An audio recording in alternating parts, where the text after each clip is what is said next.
Expand our imagination. Justification for being what you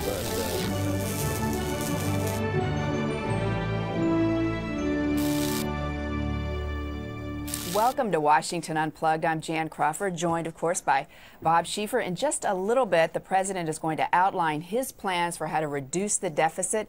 We're going to talk about that now first with Chip Reid, our White House correspondent at the White House. Chip, thanks for joining us. We're just a few minutes away. I guess, first of all, what do you know as far as whether or not the president is actually going to offer some specifics in this speech? House Republicans, of course, have outlined some pretty detailed plans for how they would do it. What do we expect to get from President Obama today? Well, I'll tell you, Jan, I think one word tells it all. You said the president is going to reveal his plan. You have to pull teeth to get them to use the word plan. Jay Carney used it once yesterday, but only because we kept insisting that, kept asking, isn't it a plan? The word they like is vision. This is a vision.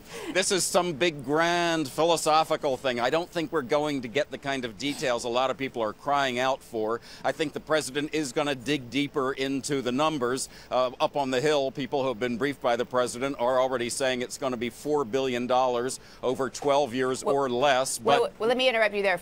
So right now, $4 trillion. $4 trillion over 12 years. That's a lot more than what he laid out in February. It's a do-over. Why? Well, it's a do-over. They realized that that was just not enough to get the ball rolling, so they're going again. But, you know, that was really just a placeholder, what he did in February. He knew people weren't going to take it very seriously, and they were just waiting with bated breath for Paul Ryan to put his plan out there, which they knew everybody was going to label the Republican plan, even though a lot of Republicans are very nervous about it. And it's very easy to for them to set that up as a boogeyman now. So the president is not only going to lay out his vision today, he's going to go after that Paul Ryan plan in a big way. And what the president wants to do eventually is kind of own the middle, or at least the middle left. He knows that the liberal groups are not going to go for this. They've already threatened to stop contributing to him if he cuts Medicare and Medicaid. And he knows he's not going to get the conservative Republicans, but he wants to get that broad middle. They're already thinking re-election with this plan, Jan. All right. Well, let me bring in Bob here, because obviously $4 trillion, as Chip is just reporting from his sources on the Hill, might be in this plan. It was $1 trillion in February. I think the Ryan plan, which really is a plan, I mean, it's got some details in it, is about $6.2 trillion. All right, a lot of numbers, a lot of changing numbers. What does all this mean? Why has Obama gone to now this vision of $4 trillion? Is this Republicans forcing his hand? Obviously, just a week ago, we had that. Sure. More numbers here, $39 billion. Is that right? Cuts in spending? Well, I wouldn't say that the Republicans have forced his hand, but the president knows he's got to do something. He's trying to get back the independent voters that put him in office. He lost those during this recent election. I mean, they just vanished, and he's got to find some way to do this. This is what Bill Clinton called triangulation, the third way. He wants to set himself up in the middle. Now, over at the White House, if you mention the word triangulation, they go, oh, my God. What about if you mention the word Clinton? Well, Bill. Yeah, exactly. But that's basically what they're trying to do here. And he's not going to give out too many details here, because he wants to negotiate that. And both sides know they've got to negotiate it. But let me tell you something, Jan. You know this agreement that they all agreed to last year to fund the government for the rest of this year?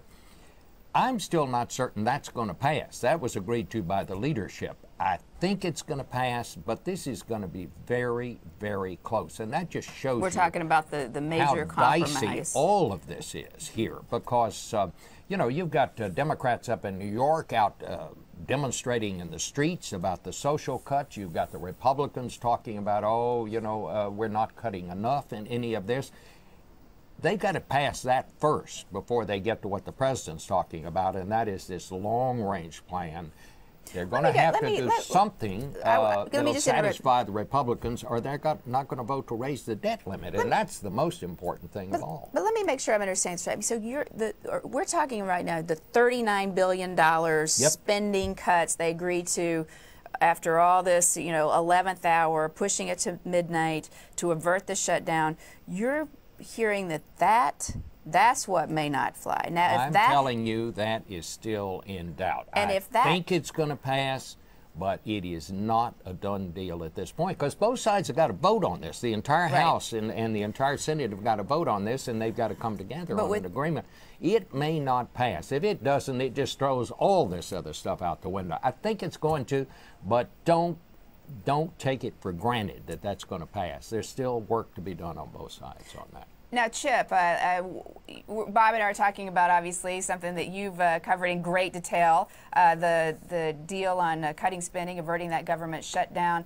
Your sources, are you hearing that this may be in jeopardy? And with the White House, is there, if House Republicans refuse to embrace this deal at the end of the day, is this something that the White House might actually not mind too much? I mean, with the politics of that spending deal going up in flames, favor Barack Obama at this point? No, I think they really would like for it to pass, but Bob is absolutely right. There is a lot of nervousness about it right now, especially on the Republican side, because John Boehner would love to be able to pass this with Republican votes. It doesn't look like he's going to be able to. He's going to have to get some Democratic votes here, and to some degree his party's going to be split here. So it's a very uncomfortable situation, and I think the White House is probably enjoying watching him squirm a little bit, but at the end of the day, they would like it to pass. They don't want to go through this again. They want to move on to the next step. One thing that Bob was also talking about is, and you alluded to some of the reporting you're doing with your sources about kind of going to the middle in some of this vision or plan, proposal that we're going to hear in a little bit, trying to capture some of those independent voters. Where do you see, in terms of, are you hearing anything about specifics in this speech where he may be able to do that, distancing himself from some of those Republican ideas that include, Medicare, Medicaid, well, a lot of tax cuts, that kind of thing? Well, here's what he's going to do. The Ryan plan relies primarily on cuts to Medicare, really transformation of Medicare and Medicaid, saving money in that way.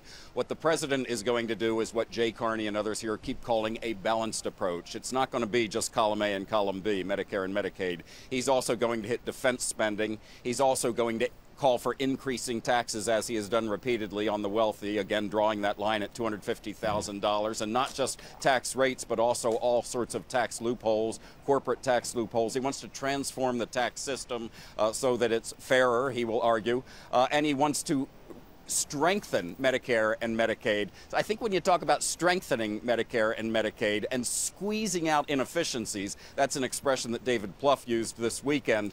Well, you're not really talking about slashing Medicare and Medicaid. I think he really is. He may not use the metaphor again, but it's going to be a scalpel, not a machete, in dealing with Medicare and Medicaid. But they want to put it on a downward trajectory, but he's not going to do anything that's going to make kind of middle left or independent voters just explode with anger over Medicare, especially seniors. As Bob said, a lot of independent voters disappeared. Well, seniors kind of disappeared too, and he sure would love to get them back. Right. I think that's one thing for sure. He is going once again after the Bush tax cuts on the rich. He's going to try to get rid of those, and I tell you, the Republicans in the House will never go for that.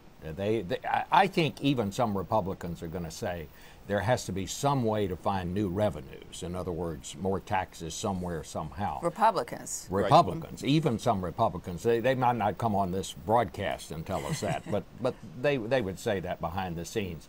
But they are never going to go for removing the Bush tax cuts. I mean, that's what the last fight was all about. I tell you, Bob is absolutely right. There is one, every area you can see room for compromise. There's one area where the lines in the sand are so firm, it's hard to imagine them moving. And it is those Bush tax cuts on upper income Americans that looks like it's the thing that could ultimately kill, at least for this year and probably next year because it's an election year, could kill this thing. Somebody would have to give in a big way to compromise on that. So already it sounds like we're maybe starting at conflict and an impasse as we hear this vision. Chip, I want to thank you very much for joining us. I know you've got to get back and get ready to see what he does outline. And Bob, of course, thanks for joining us too. And thank you for watching Washington Unplugged. We'll be back shortly with those details or vision or proposals in the president's speech here at CBS News, and more later on our other broadcast. I'm Jan Crawford. Thanks very much. If we don't expand our imagination, justification for being what you